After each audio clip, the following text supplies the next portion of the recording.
Ceux qui disent que la France n'a rien fait ou que la France doit rester. Moi, j'ai été au front avec eux.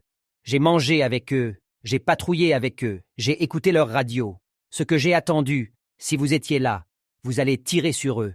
Quand on était sur un terrain, les Français nous mettaient devant et en cas de non-danger, on répondait RAS. Et au cas où on tirait sur nous, ils disaient « c'est normal, c'est ça la guerre ». Beaucoup de Maliens tombaient devant nous et on pouvait rien dire. Il te suffisait de te révolter. Et le lendemain, Bamako te rappelait. C'est-à-dire si 100 militaires maliens mouraient, un seul Français tombait, ou 0 perte côté français. Je me rappelle de ce fameux jour où on était à 5 kilomètres de Kidal. On voyait déjà les rebelles reculer. On s'est dit, Kidal va tomber. Et pas moins de 15 minutes, un lieutenant-colonel vient de nous annoncer qu'on est interdit d'entrer à Kidal. Moi et 4 de mes camarades, on a voulu forcer et désobéir à la France. Quand on avançait, ils ont dit clairement, un pas de plus, et vous aurez chacun une balle dans la tête.